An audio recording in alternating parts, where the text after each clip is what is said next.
अफसरों के भरोसे नहीं चलती है कोई भी सरकार। अफसरों ने किया गुरुग्राम का बुरा हाल। जी हाँ, न बिजली है न पानी है, सड़कें हैं तो पता नहीं सड़क में गड्ढे हैं या गड्ढों में सड़क। सीवर व्यवस्था का बुरा हाल है। सरकार बड़े बड़े वादे करती है, जमीनी हकीकत कुछ और ही नजर आती है। अब की बार जनता बोर्ड की चोट से जवाब देगी। बता दें, वीरू सरपंच का कहना है कि कोई भी सरकार अफसरों के भरोसे नहीं चला करती। हरियाणा में चुनाव की तारीख जैसे जैसे पास आ रही है, वैसे वैसे आरोप प्रत्यारोप का दौर भी शुरू हो गया। बादशाहपुर विधानसभा से आम आदमी पार्टी के प्रत्याशी वीर सिंह ने भाजपा सरकार पर तीखा हमला बोला। वीर सिंह की माने तो बादशाहपुर विधानसभा इलाके में रहने वाले लोग मूलभूत सुविधाओं को तरस रहे हैं। इलाके में ना तो बिजली की व्यवस्था ठीक है और ना ही पेयजल की। सड़कों का बुरा हाल है। कई इलाकों में तो पता ही नहीं चलता कि सड़क में गड्ढे या गड्ढों में सड़क। इतना ही नहीं, सीवर व्यवस्था का तो और भी बुरा हाल है। जब लोग टैक्स देते हैं तो उन्हें सभी सुविधाएं मिलनी चाहिए। अगर बादशाहपुर विधानसभा की जनता उन्हें अपना आशीर्वाद दिया तो वह सबसे पहले इंफ्रास्ट्रक्चर को सुधारने का काम करेंगे। आम आदमी पार्टी ने दिल्ली और पंजाब की दिशा और दशा को सुधारने का काम किया है और अब वह हरियाणा की बारी है। अब आइए सुनते हैं आम आदमी प्रत्याशी वीर सिंह उर्फ वीरू की जुबानी, क्या है उनका कहना। वीरू जी, शहरी इलाके में पहुंचे हैं आप, शहरी इलाकों की समस्या को किस तरह से देख रहे हैं और क्या मानते हैं कि शहरी इलाके में बदलाव की लहर है? देखो, शहरी इलाके के अंदर लोग तो ये समझ के बैठे हैं अगर भाई इनके पास कोई समस्या नहीं है, लेकिन मुझे देखने में यहाँ इतनी सारी समस्या है। सबसे पहले सीवर की है।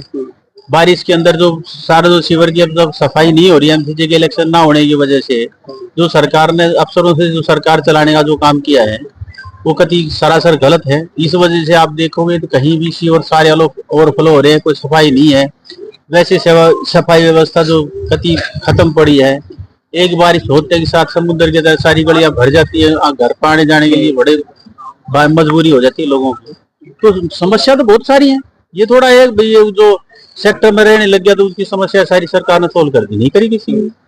तो इसलिए फिर यहाँ आना भी जरूरी है। यहाँ अगर देखोगे तो अभी मेरी यहाँ जितनी भी सभा थी, सब आके अंदर जब मैंने उनसे पूछा तो उन्हें सब ने बोला हम आम आदमी पार्टी को वोट देंगे, अभी बार कोई दिक्कत नहीं है। अच्छा, एक बात बताइए कि शहरी जो वोटर है, कहा जाता है कि बीजेपी का कोर वोटर है, बीजेपी के पास जाता है, लेकिन दिल्ली में हमने देखा कि आम आदमी पार्टी को शहरी वोटर पसंद करता है। तो क्या गुरुग्राम में भी मानते हैं कि इसी तरह का माहौल बनेगा शहरी वोटर्स में? देखो, जो पार्षद का चुनाव होता है, जो एमएलए का जो चुनाव होता है, ये लोकल लेवल का ज्यादा चुनाव है। तो इसमें लोकल लेवल के ऊपर कैंडिडेट को ज्यादा पसंद करते हैं। कौन कैंडिडेट हमारे बीच का है, कौन हमारे बीच में रहने वाला है, कौन हमारे काम करने वाला, कौन हमारी सुनने वाला है, इन सारी चीजों को देख के कैंडिडेट के ऊपर वोट मिलते हैं। जैसे दिल्ली में मिली है, इस तरह हरियाणा के अंदर भी जो शहरी वोटर है वो केजरीवाल जी को पसंद भी कर रहे हैं और उसकी वोट देने की बात भी कर रहा है। वो कहता है जो जनता ने जो टैक्स दिया है उस जनता के दिए हुए टैक्स को वापिस देना ही सबसे बड़ी बात है। इसलिए वो ईमानदार आदमी है, तो ईमानदार पार्टी की सरकार भी उसकी वोट पाएगी। क्या मानते हैं कि जो पुरानी सरकारें रही हैं, शहरी वोटर्स वोट जरूर देते हैं, लेकिन सिर्फ क्या वोट के इस्तेमाल ही हो रहा है शहरी वोटर्स का, इनकी समस्या का समाधान नहीं हो पा रहा है? शहरी वोटर को तो सिर्फ लूटने का काम कर रखा है पहली सरकारों ने। बताओ एक बात चीज बताओ, उन्होंने सारी चीज अपने पैसे से की है। भाई मकान के अंदर रह रहे हैं तो हाउस टैक्स भी दे रहे हैं, प्रॉपर्टी टैक्स भी दे रहे हैं, डेवलपमेंट भी चार्ज दो दे के अपने जो रोड बनी है वो सारी ईडीसी आईडीसी सब ने जमा कराई है। उसके बावजूद उनसे प्रॉपर तरीके से जितनी भी उनकी कमाई है, कमाई के ऊपर इनकम टैक्स भी लग रहा है, जीएसटी के रूप में भी पैसे देने पड़ रहे हैं, लेकिन उसको मिला क्या? कुछ भी नहीं मिला उसके बदले में। ना तो कोई मेडिकल कॉलेज बनाया सरकार ने जो अपने बच्चों को सरकारी उसमें मेडिकल कॉलेज में पढ़ा कर उनको डॉक्टर बनाने का काम करे, ऐसे ना कोई लॉ कॉलेज बनाए सरकार ने जिसमें वे सोचा बड़े बच्चों को वकील बना ले। तो जो इनने आज तक जितना भी टैक्स दिया उस टैक्स का सरकार ने इनके लिए 1 रुपए का यूज नहीं किया। सिर्फ इनको एक लूटने पिछले 10 साल से 5 साल से क्यों 10 साल से हुडा सिटी सेंटर से आगे एक कदम मेट्रो हिलेगी।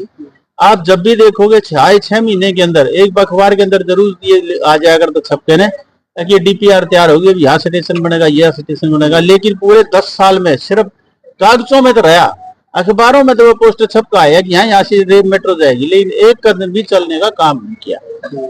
तो आप इस तरह से देखो, खेड़की टोल प्लाजा है, खोड़की टोल प्लाजा ने मेरे क्या 7-8 साल हो गए इसके पैसे पूरे हुए, निरंतर लूट चल रही है। आप देखोगे हर आदमी लूटने के लिए तैयार है, और उसके लिए आप देखोगे कितनी बार, इतने दिन से अगर इतनी भारी लूट चल रही है, आप 700 करोड़ रुपए में जो बादशाहपुर ड्रेनेज बनाने का जो काम किया, आज देखोगे एक बारिश हुई, समुद्र की तरह सब कुछ तैरता नजर आया। तो इसका मतलब जो उन्होंने अपनी प्लानिंग करी वो सारी रद्दी थी, वो भ्रष्टाचार की भेंट चढ़ गई। तो ये बहुत सारी समस्याएं हैं गुड़गांव की, जिसके लिए आम आदमी पार्टी लड़ाई लड़ेगी और आगे आने वाले समय वोट भी मांग रही इसके लिए। ठीक है, धन्यवाद।